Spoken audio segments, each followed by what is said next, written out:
Wait, is this thing on?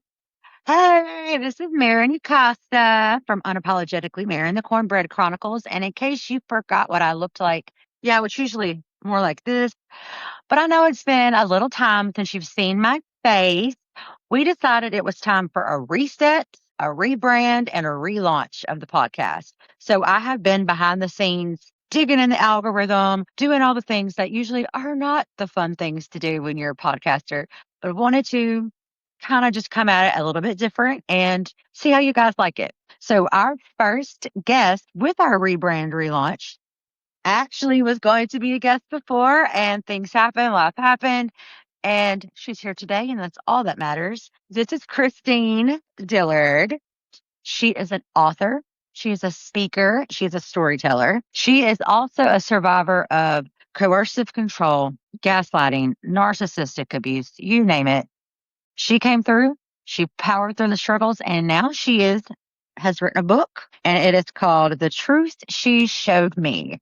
And I cannot wait to start reading. I know you gave me the link, and I just haven't had time to even eat breakfast, more or less do anything yet. But I'm so excited to do that. Anytime I have an author on, I'm like, I want to see your book. You're talking about it so much, and we're promoting it on the show. I love to read them, and I've read every one that any author on my show has done. So I cannot wait to see it. So, how are you today, Christine? First of all, I'm so good. It's so great to be here. I'm glad we got to connect. I know, finally, I've been so excited. I know I loved you on the Truth Table. I had to miss the one show I I mean, missed. I think you were there. I'm pretty I sure was you were there. kind of there. I just wasn't actually there. I was on my camera off, muted. I was like, but they had to have me there, because to record. On the, it's so stupid. The only one person can press the record button. It's Uh, silly. It's silly silliness. So, Christine, you have this book. Tell us a little bit about that first and where we can find it. And before we even get into your story, I want to hear about your book. Because that's kind of Absolutely. like the finalization, and then we can hear the backstory. All right, sounds good. You can find the book on Amazon today. It's both in Kindle format and paperback. Today, for every 20 I sell, I gift one to a DV organization to make sure I that love that. we're giving back a little bit. And then in the month of October, actually, for every 10 I sell, I'll gift one back during Domestic Violence Awareness Month. Um, the book just published in April. It's been the feedback has been great. I've really enjoyed hearing this. I've enjoyed meeting the community around this. Maybe not hearing the stories, Yeah. but meeting the community that is the survivor community out there. Yeah. I'm also a survivor of domestic violence, as I mentioned. So I love that. I love that you're, giving back to the community and that you're a voice for the community. And I'm the same way. We definitely are advocates for mental health and for domestic violence, and for me, recovery. And it's just the whole world of mental health is huge. And there's so many of us out there, and it's a pleasure to have you on the show today. Thank you. So you guys make sure you check out that book. Go to Amazon. So first of all, I want to know, I'm sure the audience does too, because it's not a term completely commonly used, coercive control. So what would you say is coercive control exactly? I feel like it's really relatable when you think about it as covert abuse. It's the abuse that a lot of times people can't see or it flies under the radar.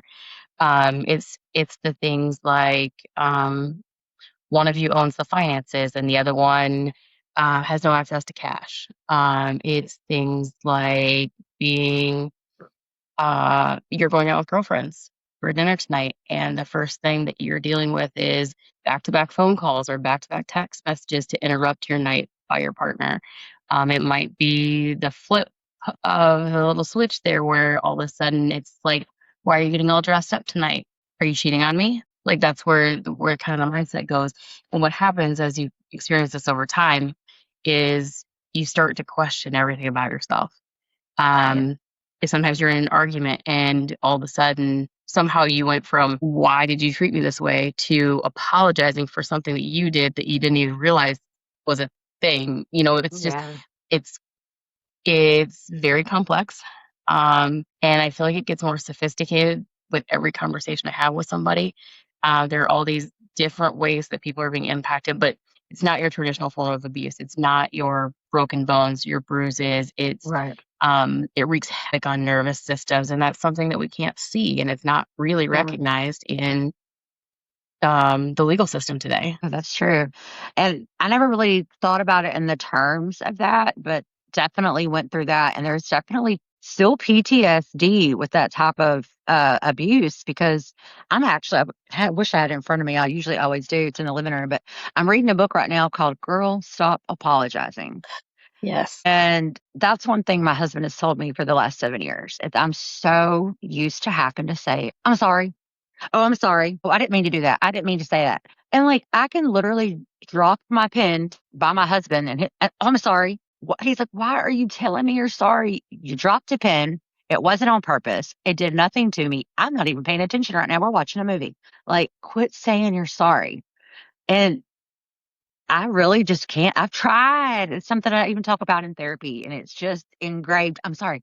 Oh, I'm so sorry. So I I get had it. such an interesting interaction recently with my partner where we were, he had asked for my opinion on something, and my natural response is always like, you have to do whatever's best for you. You have to do whatever's best for everybody else. And so, like, you don't express your own emotion or your own need in Yeah. those situations. And he really laid it down for me. He was like, listen, like, you not telling me what you need is actually not great because it makes me question like whether you care. And when you start to look at things from that perspective, it's like, oh, that is not what I intended. That's not what I meant to do. That's not at all the case, but here I am thinking I'm accommodating, and that is still part of the pattern, or I guess the way I was trained during that 17 years. Yes, yes. I mean, and it's simple things. I mean, back to I was talking to my husband just yesterday, and we were having a conversation, and he hurt my feelings, and he knew he did, and it wasn't he didn't mean to. It's just I was showing him, okay, my husband is not a social media person at all. He doesn't do TikTok, Facebook, Instagram, any of the things. He uses LinkedIn for business, and that's it. But he is starting his own business, which means he's now kind of having to do like a Facebook account for business or like Oh a yeah. TikTok account, which is for business, and he's probably never going to touch it, but just to have it. And so I'm like, let me help you get some portfolio pictures. And so instead of having to pay to go get them, what do I do? Because you see what I do all the time, edit pictures, do AI. And I made him some freaking fantabulous pictures that I didn't alter his face in or use filters because he's so against those things. Yes, it was AI just from the chest down, like your clothes. He was not changed and he looked exactly the same. I had 27 pictures. He liked one. Okay. I'm a big girl, but I do get my feelings hurt, especially when I'm so excited. And just the way he came about it hurt my feelings. And so, knowing that I was going to say something that probably would have started an argument, I just shut down and I just didn't want to say anything. And he was like, Just tell me what's wrong. He's like, You told me from the beginning, be honest. Don't tell me you like it if you don't. I'm coming at you professionally as, like a videographer, photographer, like this. We're not husband and wife right now. He said, You said all those things to begin with to set yourself up to be okay with what I said. And I still took it emotionally because I am married. And I was like, I'm not going to say anything. He's like, I know. Tell me how you feel. He's like, that is worse. He said, that is showing me that you don't even care to have this conversation. And I'm like, but I'm not talking because I don't want to make you mad. I just want to I stop don't want to it. make you feel bad. Exactly. I was like, I don't want to make you feel bad. And he was like, no, you not wanting to talk about this, like grown married people, that's what's going to make me upset. So Yeah. just always not wanting to hurt their feelings or always trying to validate them and not yourself. And even after 7 years, I mean, PTSD is PTSD. And the way you react to things, we try to, okay, stop yourself. How should I react? You can't always do that. I mean, you can, but you don't always do that. Rush to, spew out the mouth and not think first and say, okay, how should I Because we're approach this human. situation? Yes. So do you find that you still have I guess you do. We were just talking like any PTSD Oh, to where, yeah. yeah, And I would say it probably, I mean, there were things like the people pleasing. There were things like, putting literally everyone's needs ahead of mine, being an overgiver, um, earning love, like all of those things were present from the minute I like walked away, right? And obviously before that. But there were things that came up later that were a lot more significant that I wasn't really prepared for, I guess. And um it was panic attacks. It was like nightmares in the night and then waking into a panic attack. And, I'd be there's actually a section in the book where I talk about, I was at a football game with my daughter, and we were watching my son. He's in marching band, and I think it was homecoming or something. And anyway, the other team scores, the crowd is like going crazy. Um, and it is so loud in the stadium, like you can't even think straight. But the one thing I can hear is the coach yelling at the kid on the ground.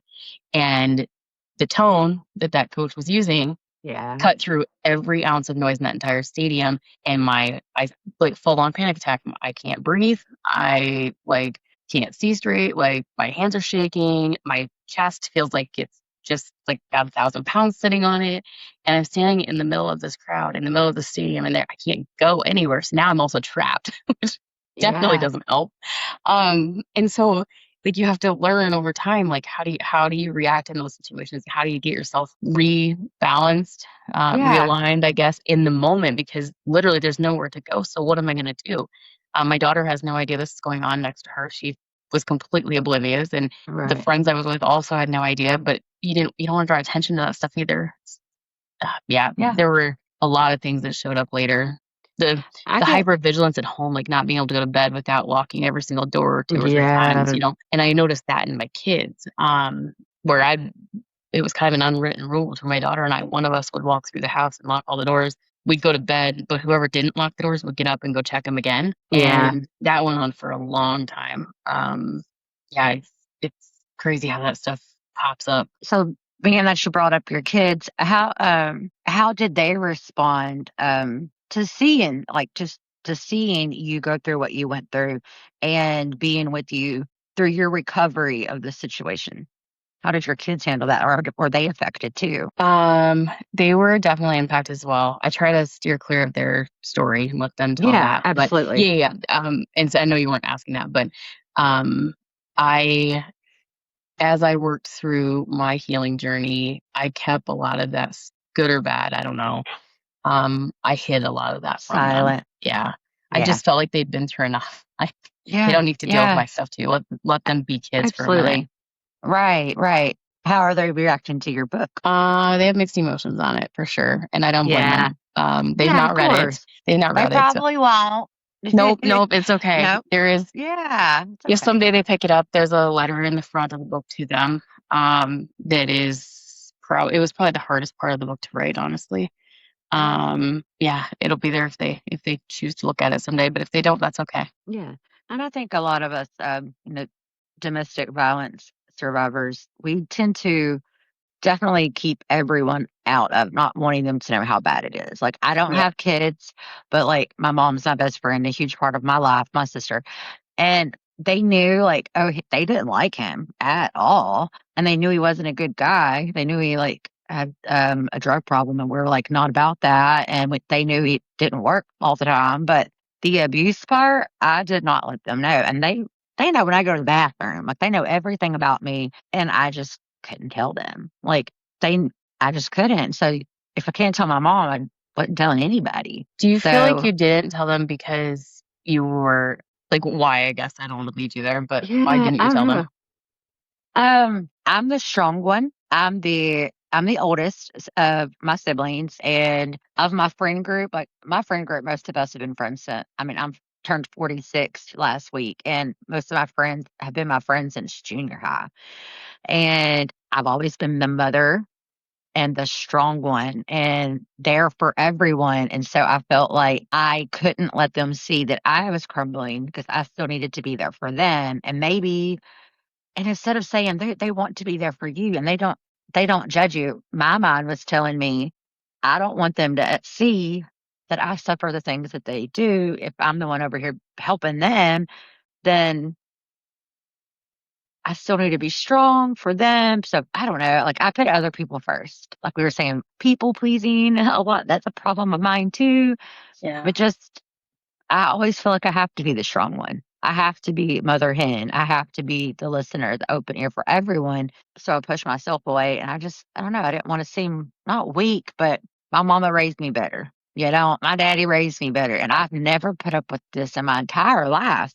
why now and why for someone that's the least deserving person I've ever dated? And so since I couldn't explain that to myself, I didn't want them to know how bad I screwed up by being in Yeah. this relationship. Yeah.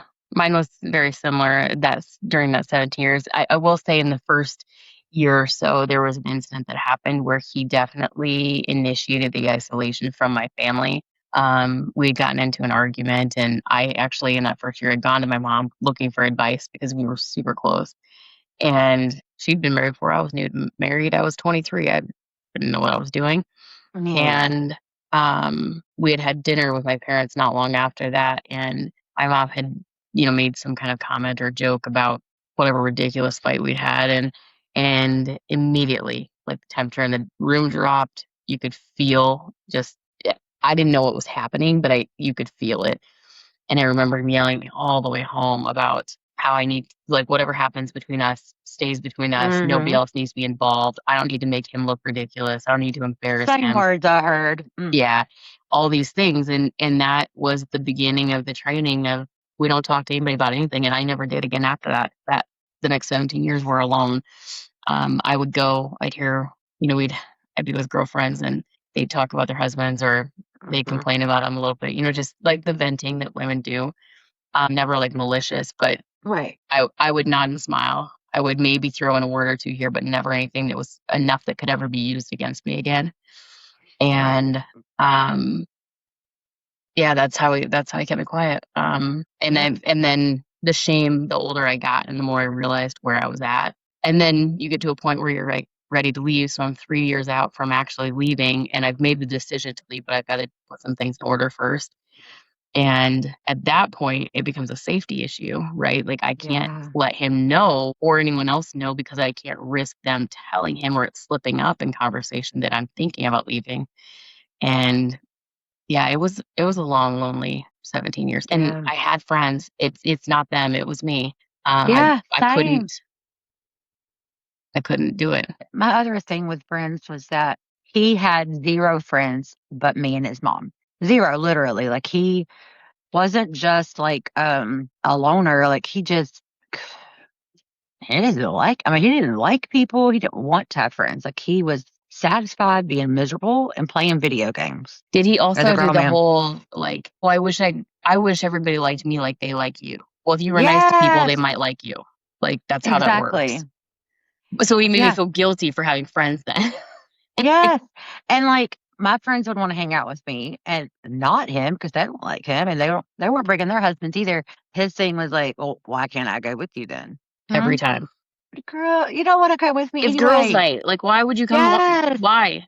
But if you leave him home, exactly. that's worse because then you gotta deal with that. Yep, exactly. So I would just not go out with my friends very much just because, and I also, the other side of my brain felt so bad that he had no friends and I had so many. Like, I'm trying to spend time with all these different friends and family and siblings, and he doesn't with anyone. And so I'm like, well, I can't have all these friends, and he has none. Like, I need to spend more time with him. And I literally, like you said, I isolated myself right in that house. I lost friends that I eventually gained back. I never actually lost them, but they stopped trying. Yeah. They were like, Maren, you have to do this on your, I can't continue to try to get you to go out with us and, just talk on the phone, answer your text messages. Like, you're not in a healthy place.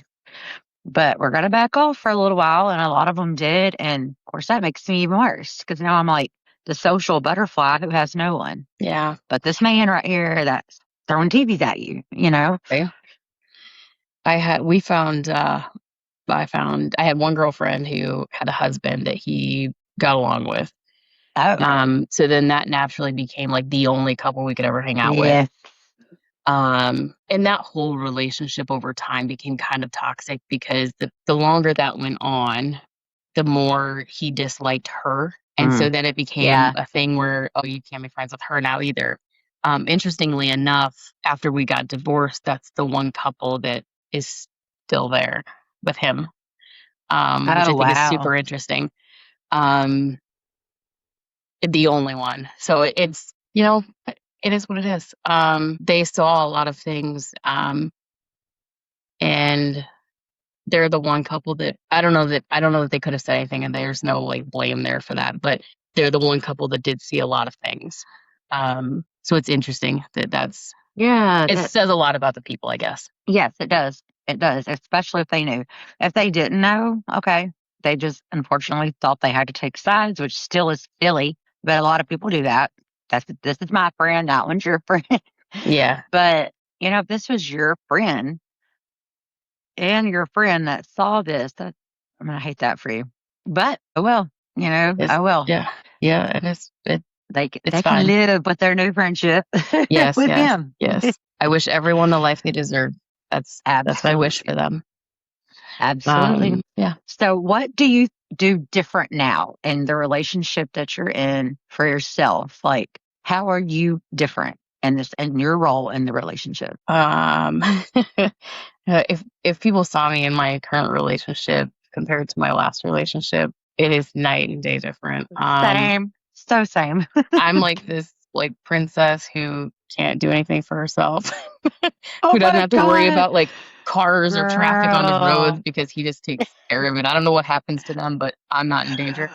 Um, We were just dating the same guy last time we were abused, and we were dating the same man now. I'm yeah, married, yeah, but yeah. yes. And it's like after the storm, you found that Yeah. beautiful rainbow. I will Yes. say it was not all like it's not all been kittens and No, rainbows because no, us either everybody at comes in all. with baggage, right? Like, and we've had a long time to work on it. And we've worked on it really slowly. And Yeah. sometimes we worked on it separately. Um, but I think that's if you'd asked me 2, 3 years ago what I was looking for in a partner, I would have had this whole list, and it would have been the exact opposite of what I was married to, literally the exact opposite. Hmm. Um, and after the last 2 years, the only thing I care about is love me right and grow with me. Like heal with me and grow with me because you're not perfect either. And we Right. both have different backgrounds and we come from different places. We have different trauma and we activate each other very differently. And we either can grow through that or we're going to become toxic. And like we've learned to grow through those things together and are in a really great release. Yeah. And we deserve that. We do. And one of the things that it's a problem with me though, and this is I have borderline personality disorder. I never feel like I deserve what I deserve, And so one of my complications within my marriage is me never feeling like I deserve my husband because he's perfect for me. Like I always say he's perfect. I know no one's perfect and he definitely has his flaws too. But honestly, they're few and far between and we never really argue. And if we do, it's money or housework. And that's it. Your typical common marriage Yeah. arguments that everyone's going to have money and housework. Otherwise, we are wonderful, fabulous. We never fight. We get along so great. We are best friends. We are partners. But I question every day. And unfortunately, when I get inside my own head, sometimes I even ask him, like, why do you love me? Why me over who you could have so many amazing, wonderful women. Why me? And he was like, one day he literally sat me down. He said, shut up. You just said I make the best decisions and I'm a wonderful man and I'm so deserving of a wonderful woman, didn't you? He said, yeah. I said, yeah. He said, well, I have chosen you. So why can't you just trust that the wonderful man who makes wonderful decisions has made another wonderful decision? And I'm like, well, when you put it like that, like, okay. But it's just, I hate questioning myself. It's But hard. he's so patient and so gentle with me. And I actually just started a series yesterday on my TikTok that is called you said, yes, I forget the name of my series, but it's about me. It's about the inside of our relationship through Chris's perspective of my mind. It says like marriage. Oh, I don't understand her, but I love her. Is like kind of like point behind I it. love it. And that he actually agreed he would do it with me. That's awesome. Mr. No Social Media. I don't know how much his face will be on there. That's not AI. He's getting some videos too. He just That's don't know it cool. yet. I So yeah. that's it's crazy when it is a little bit like, is it too good to be true? Do I really deserve Hmm. this? When you find the person who's willing to learn I Hmm. mean, it just like when I started going through some of the PTSD things, he was there and he didn't understand it because he had a really hard time marrying up the woman that he met after the marriage and the woman I described that was in the marriage. He's like, Mm-hmm. this doesn't check. He's like, I Right. don't get how those are even two of the same people. And then as he was kind of reading the book, he was like, who is this woman? He's like, I don't know her. Like, I just, Right. like, it's hard to believe it's the same person. And he ended up going out and reading about not just domestic violence, but the coercive control and the PTSD and the impacts of those things so that he and I could like communicate better together, because he had a better understanding of what I was experiencing, which not everybody will do. Right. That's awesome. I mean, and I think it is rare. I mean, I'm not dissing men. I'm just saying No, it's a general stereotype. and it could be women too. Like it's work to go Women do too. those Yeah, things. absolutely. But he's my rock and he supports me in everything that I do and all the crazy stuff I'm doing right now. I mean, just a year ago, I was in corporate America, miserable, like burnt out, hated life. Everything sucked. I wasn't doing anything I wanted. And yes, it took medical things for me to leave. I probably would still be there now. I know I would. There's no probably, but I medically cannot work anymore. So I decided I mean, I could go find something remote or do something. But I was like, if we can make it happen financially, I would like to pursue other things and dream things I've always wanted to do. I've never had the opportunity to. And he was like, go for it. He said, but if you're going to do it, you're going to do it. He's like, do your pod. He's the one who pushed me to do the podcast. We've talked about this for 7 years.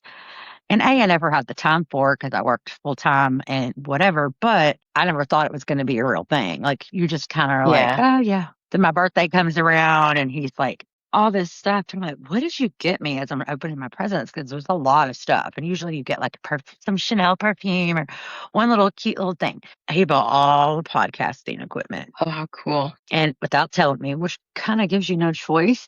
Yep. Now I'm obligated. He knew that. Now, I will He knows say, how you work. I will say it all did sit in the box for almost a year. But that's when I was like, okay, just do it. Just do it. And if it works, it works. If it doesn't, it doesn't. Just do it. And now, golly gee. So now we're involved in two podcasts. And now I do major turn my content creation totally trying to get that going like a lot. I've always made content, but trying to do a lot more on TikTok to try to monetize off of TikTok, through the Creator Rewards program. But I've just dabbling in so many things. I never thought I'd learn how to do AI. I never realized I would know how to do that. Like I'm not like I write all my own script prompt. Like I don't use pre-generated scripts or prompts. I write all my own, which takes forever half the dang time because you have to be very descriptive for AI, or Yes. you're going to have a hand on your forehead and a foot Yes. coming out your mouth. But I taught all of it to myself. So I feel so proud. Like I'm all the time when I'm making something, I'm like, honey, come look what I just did. It's like, I didn't know I could do that. And so every time I learn a little bit more and a little bit more, I'm so proud of myself. And I'm like, this is the first time I've been proud of myself for something in so long. That's So awesome. the podcast and the AI definitely take me out of a depression that I had been on for a long time. So it's Good. kind of like you and your book when you find something you're doing for your passion. Yeah. Yeah, I So found what was the purpose in the kick in the book. butt you need? Yeah. If What somebody would have made you said this is where decide you're to going to finally be, write it? yeah. Yeah. So what made you decide to finally write it? What was that moment where you're like, I'm writing this book? I had started it once, like right, well, I was only probably a month or so out of the divorce, and I had started it because I needed an outlet. I still wasn't talking to anybody about it yet, and I wasn't ready to talk about it. And I thought, well, if I could just write it down, maybe that'll help. And it didn't take. I mean, I started it and I stopped it in a day. I was like, I'm not doing this. And it was probably about 6 months later, and my partner at the time said something that made me question myself, and that was the first time. It actually made me question like whether or not I was a good mom, Mm, and that was my interpretation of what he said anyway. So it made me question whether or not I was a good mom. And in that moment, I was just like, why does he get to do that? How does he get that power to like make me question the one thing I had never questioned was that. And then here I am, one comment, and I'm like Yeah. right back to where I was like, oh my God, I'm not a good mom.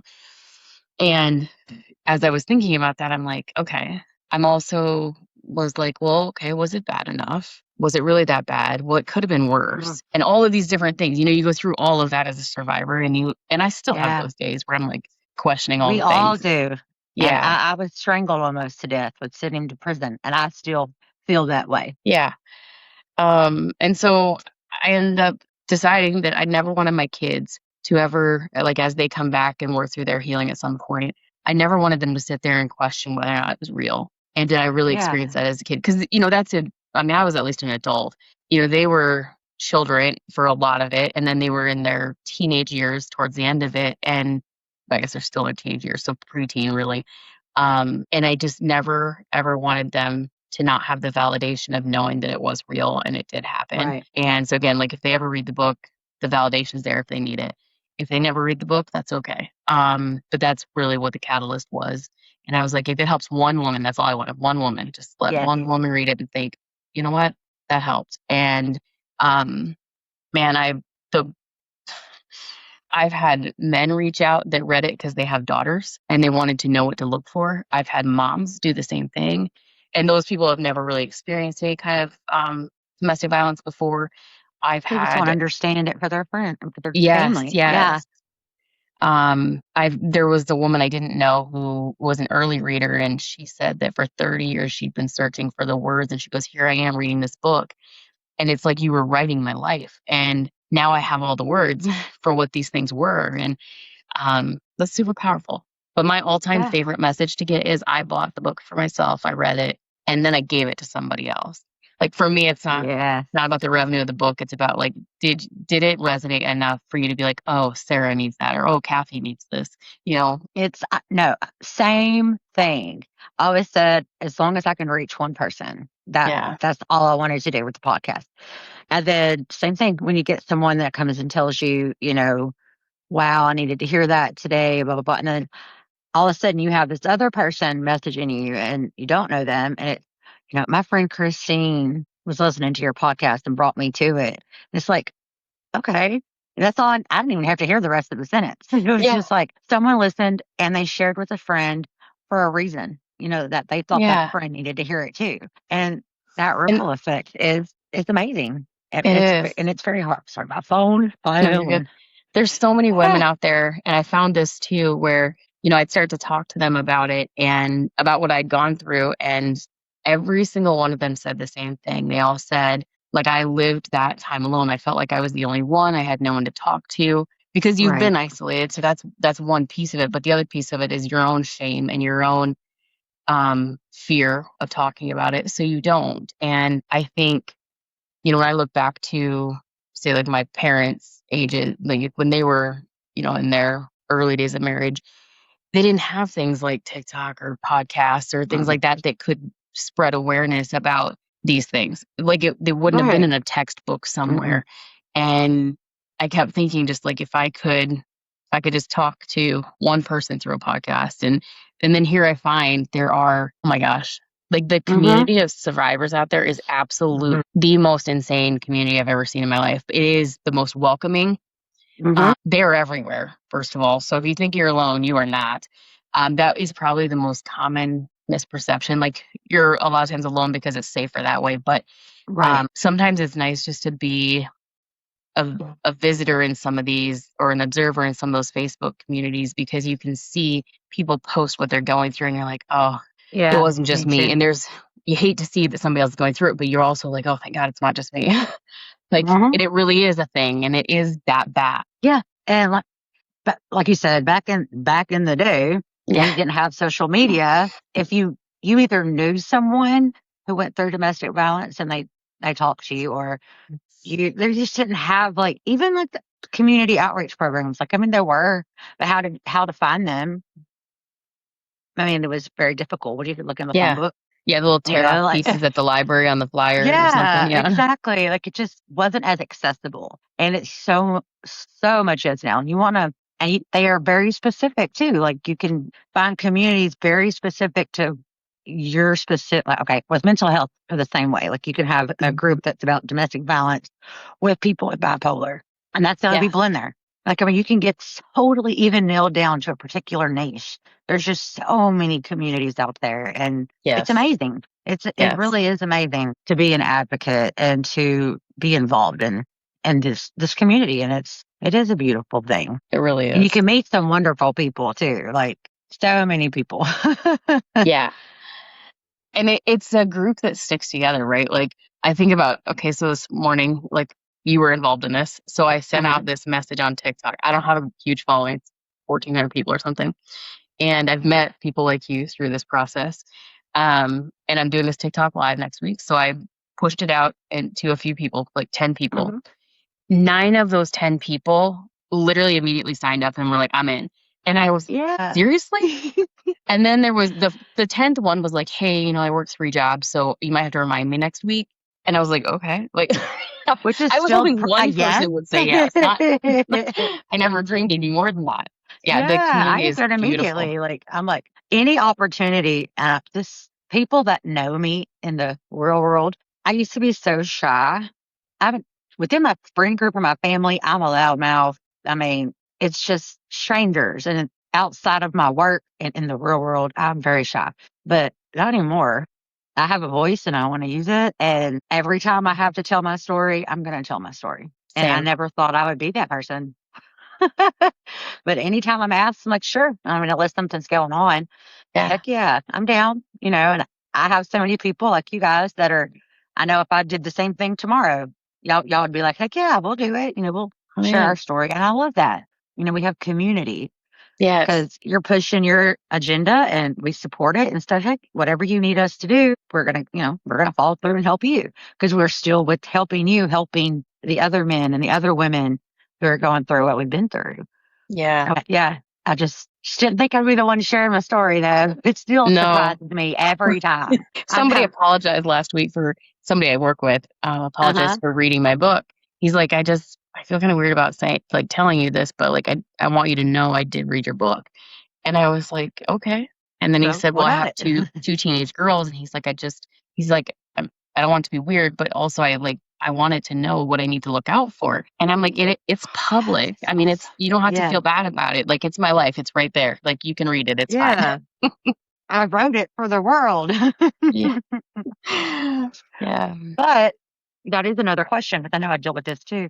When it comes to your book and your story and social media, do you separate that from like your friends and family in the real world, or you don't care who hears your story? I definitely don't care who hears my story. My friends and family know more because you can't put 17 years in a book, right? But Right. I do try to keep the story a little separate from my kids for Yeah, obvious I could reasons. almost everybody that, yeah. Yeah, but I mean, they're fully aware that obviously I wrote a book, and they're fully aware that I'm doing podcasts and things like that. And Mhm. I think there's some level of pride with them that comes with that, but also there's this unwritten rule Mhm. of like, hey, I'm just gonna let this happen over here. It's your story to tell. That's Right. our catchphrase in the house, I think. Um, but yeah, the friends and family, they know a lot. And it's okay because I got to a point where like I'm not ashamed of it anymore. And I'll get into a podcast every once in a while and I'll start crying about whatever the thing I'm talking about is, and the host will apologize. I'm like, don't apologize because like this is real and this Yeah. has real emotions attached. And you know what? People can cry. Like men can Oh, cry, yeah. women can cry. It's okay. Yeah. I've cried on my podcast plenty of times. I've had plenty of guests cry. Like, that just means that you're being truthful and Yeah, vulnerable, and feelings are going to come out. When I started, okay, I was a corporate America for 25 years in HR. You have to be the most that is a tough job. confidential. Yes. Yeah. Oh, yeah. I was running 3 large healthcare facilities as Oh, HR.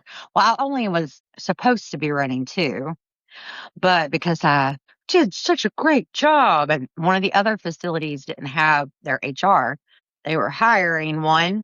I was filling in. Well, I filled in and filled and filled in. the endless fill in. But so I didn't tell involve people in my personal life, of course. I mean, besides, you make friends at work, and those Yeah. friends knew things, but nobody else. So when I first decided I was going to come out about my recovery part of my journey. I had went to rehab and no one knew I had a drinking problem because I didn't until I went on FMLA. I went on FMLA for work on medical leave, most miserable, depressing, and painful time of my life, and it made me start to drink. And you're there, people are like, you just become an alcoholic in 3 months.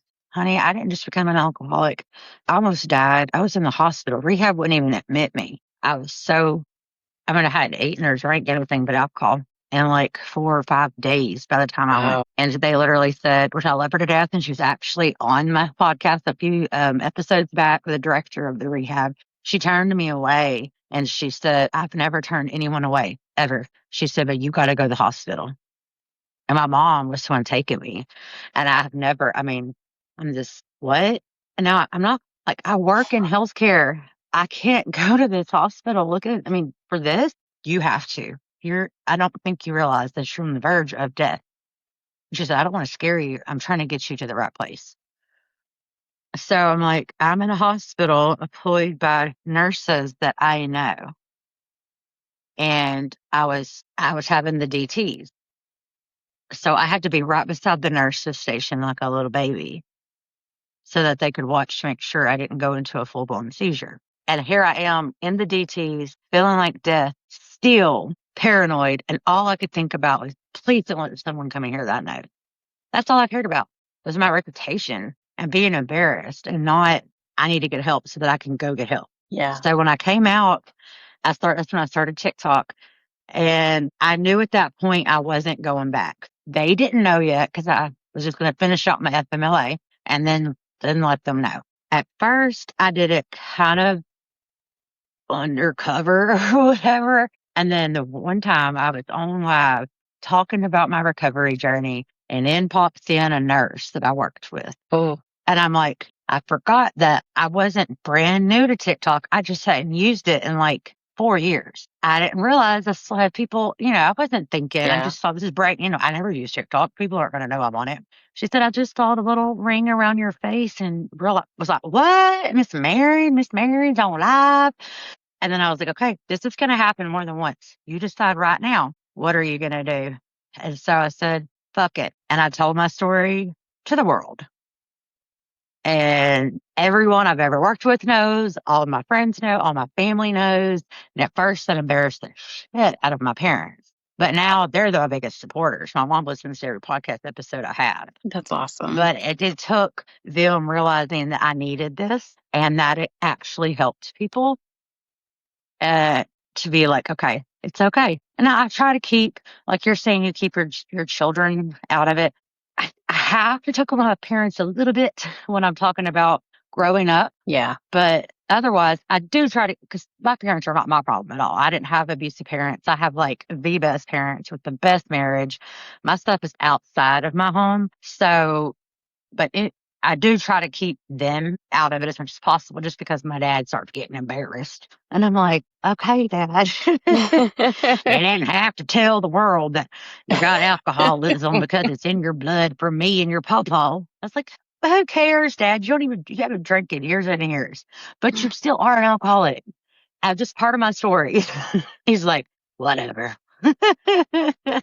There's something But freeing about doing that. yes, When I worked, so I was obviously living a little bit of a double life between work and home.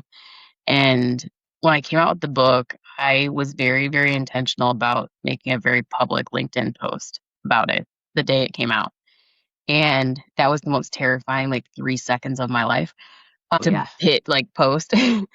But I was like, this actually is the one thing that like lets me be one person. Like I don't have to be two people anymore. I can be the same woman. There will no longer be those, oh, like I don't even, who is that person? How could you ever get that way? I don't see that. yeah, This kind of put it all out there. And I was really surprised by the outpouring of love from my professional community and even the number of people who sent me like private messages outside of LinkedIn and said, hey, I had no idea, but here's my story. And I grew up in a household where this was a thing. And it's just, there are people I work with and knew. And I'm like, man, I didn't know that.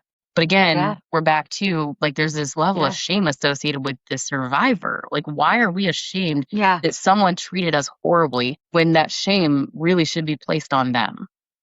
Like, it was their behavior, not mine. I might have had Exactly. some wounds that attracted him, but his treatment of me is not on me. Yep. And I feel that way now, and I feel that way about myself now. The only thing that I still do that really, honestly, breaks my heart that I even think this way, but I can't help my brain.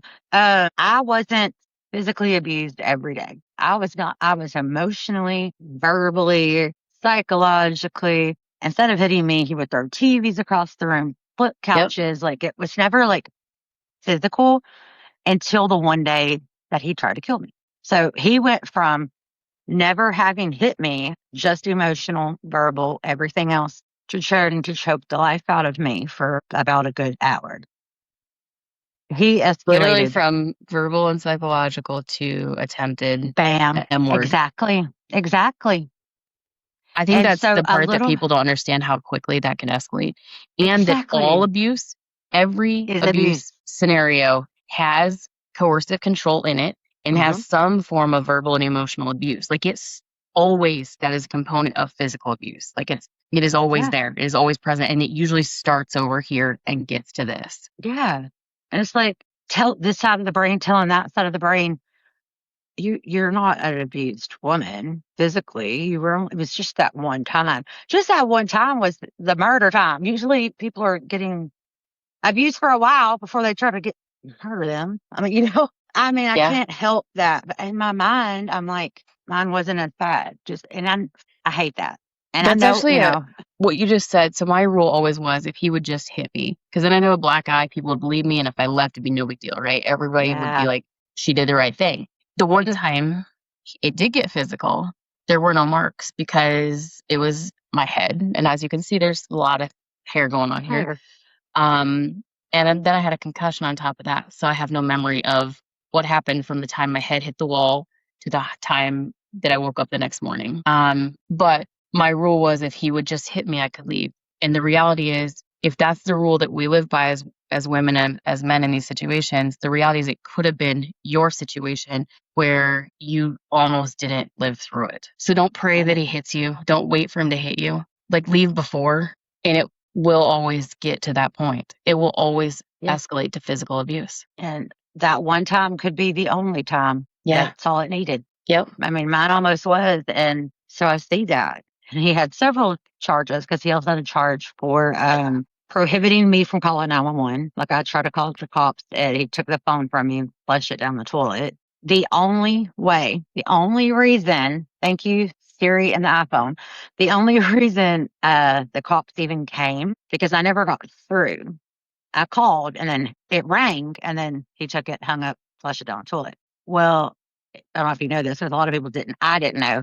But if you have emergency contacts set up in your phone, if you're an iPhone user, if you dial 911, whoever your emergency contact is, or if you have more than one, all of them are going to get a text notification that you called 911 and what time. Oh my goodness, that's really good information for people to have. I did not know that, but think about that. Yeah. Normally, a husband and a wife, your emergency contact is your spouse, and if they're the ones Yeah. doing this, they're gonna know. Yeah. So they That's called really good my information. mom. Yeah. My mom got the notification because my emergency contact was him, but also my mom. My mom got the text, tried to call me, and of course I didn't get the call. The phone's in the toilet. My mom drove the 45 minutes that she lives away from my house with my daddy to find out why I called 911 and was not answering the phone. And she called the cops on her way there to find out did I call again? And they said no, but they did, send a cop out there since I had a place to call because they do that a lot. That even if you call and hang up, they'll call you back or they'll send someone for like a welfare check, which is what they did. And the cop showed up at the door. Wow. So that's the only reason my situation even stopped was that the cop showed up at the door. And he did allow me to answer the door. I'm surprised, but I don't know why, because he's not that smart, I guess. But they did get involved first thing. Do you want to press charges? And I was like, fuck yeah, because I'd always tell myself like you if I ever get hit. that's what it's going to take for me to leave. And I shouldn't have done, I mean, I shouldn't have done that. I agree with you. It's horrible. But I was like, yes, I do. But the only other thing, and it's the people pleasing thing too, when we finally started going through with the court stuff, the DA was, she was like, you want to throw the book at him, right? I was like, I don't. I said that I really, really think if this man was sober and not on drugs and alcohol, that he would be a good person. Can he be forced into rehab and not allowed to leave? Because I've sent this man to rehab 3 times, and he always left. She said, we can't force someone to go to rehab unless they go to jail first. So I agreed to let him plea down to go to 2 years in prison, followed by 1 year in rehab and 6 months in a halfway house. And he could have gotten so much time. Can I ask this kind of a hard question, but if you had it to do over again in your current state, what would you have done? You can totally I decline to would, answer.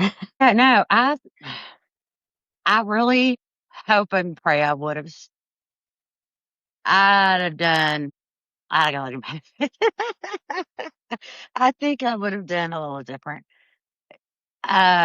He deserved more Yeah. than what he got, but I There don't know. There's that part of me was just, I didn't, there were a lot of but I'm glad to, concessions that I made, which is not the same as the concession you made there because it was different. But in the divorce process and in the custody process and all of that, and I'm like, at the time, I was like, well, I don't want to hurt him anymore.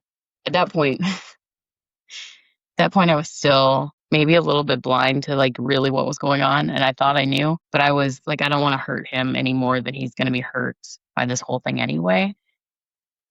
And at that point, he was still, in my mind, somewhat of the victim. And in hindsight, 2 years later, I'm like, yeah, no, we should have done yeah, that differently. no. And I just Yeah, feel like let it's us good for hear. people to hear that. Yeah, no, it's so true. I thought of him as the victim too. Yeah, And it was, I don't anymore. But one thing I'll say, and a lot of people really find this very hard to believe or think it's weird, but I'll stand my ground on it. I would not change that abusive situation that happened at the end. I wouldn't take it back because that did allow me to leave the situation and it allowed me to meet my husband. If I had still been with this man, I would still be with this man because I couldn't make myself leave, and I never would have met the man that I've been married to. The man that's, my everything, the most amazing person who supported me, who's believes in me, and I'm a stronger and different person for having went through what I went through. I grew and now also have it as part of my story to help reach out and, to help others. So I wouldn't take it back because I love where I'm at now. And I know this life couldn't have happened had I not went through what I went through and grew from that. yeah, Because a lot of people are like, I wish I could just make that have never have happened. And yeah, I wish that too on one of these fingers.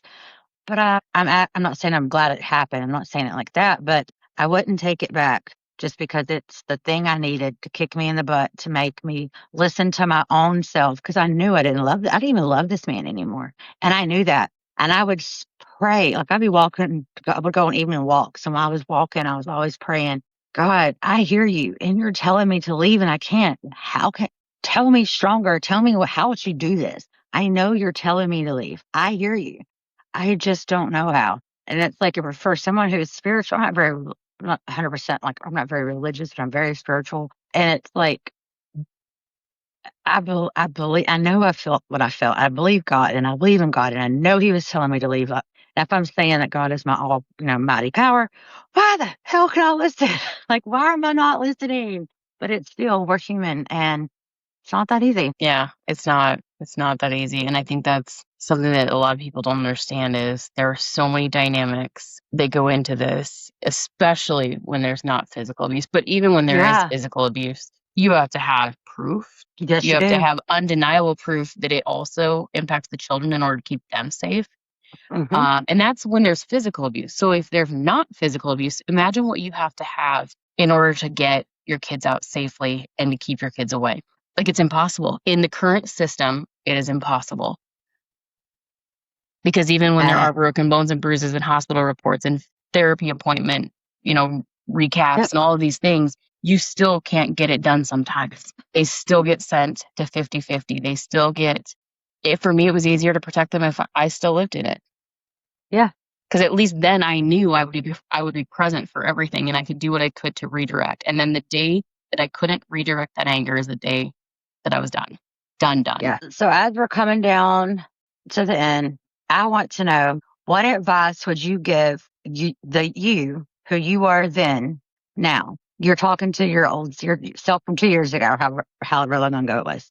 What do you tell her? I would have told her she wasn't alone. I think that coupled with tell yourself you're gonna leave, because that gives you, especially if you have to plan, saying you're gonna leave, even if you don't know if it's gonna be 5 days from now or 5 years from now, right? Saying that you're gonna leave and that you know you have to protect yourself, and use those words like, I need to protect myself, so I need to leave and I'm going to leave.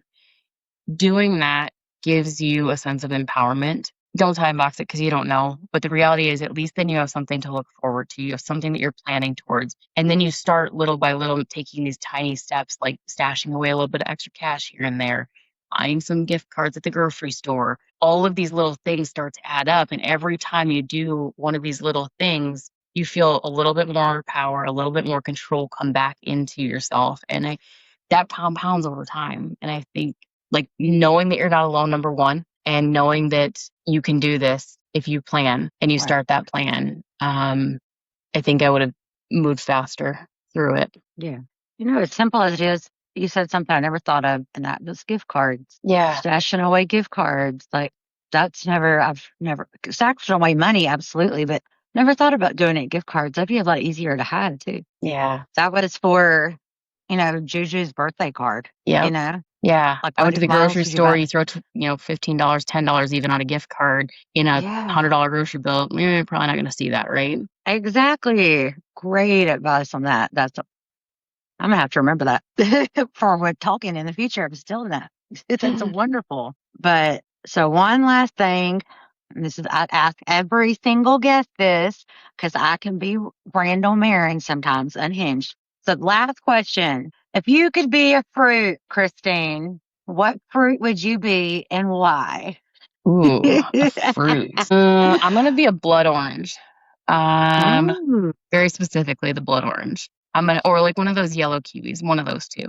Because you're expecting one thing and then you open it up and it's a totally different thing that's way better than the original. Oh, you probably gave the best answer I've had. That totally caught me off guard. I was not ready for that. I know. Oh, no one ever does. They're like, I love it. I'm like, that's what I like to do, is throw you off at the very last second. Well, But a little bit. Well, I am so glad we finally got to do this. Me it was too. so good getting to talk to you, and then we're going to continue. I mean, we're definitely going to continue to network. I've got the thing with you coming up, and look at any other time you want to do anything or get a collab on anything, definitely. I mean, we're in this big Power for Purple DV Survivor world together. Yes, and we have plenty of room for others. Yes, we do. Absolutely. And so, speaking of others, let them know at the end, how can they reach you on TikTok, Facebook? Like, what's your handle? How should they get in touch with you if they want to reach out? Thank you. It's at thetruthsheshowedme on all of the social media platforms. So you'll find me there. At The Truth She Showed Me, you guys. Yes. And get out there. Let's get her book. Let's look at her content. I mean, amazing woman, definitely an advocate and an amazing person in general. You too. So, you guys, like I said, I'm so glad to be back. A reset was much needed. A rebrand was much needed. And I am so ready to rock this out with you guys, finding some amazing people to talk to share their stories and just to help each other heal. And as we close, as we always say, always check on your strong friend. They're the ones that you may never realize need you the most. And if you're in a situation where you feel like you really need to speak to someone and you don't have anyone to reach out to, always remember 988. You can call or text 24/7, 365. It's anonymous and it's available for you guys if you think you need it. So, Cornbread is going to close this one out, and we will see you guys on the next one. Have a great time.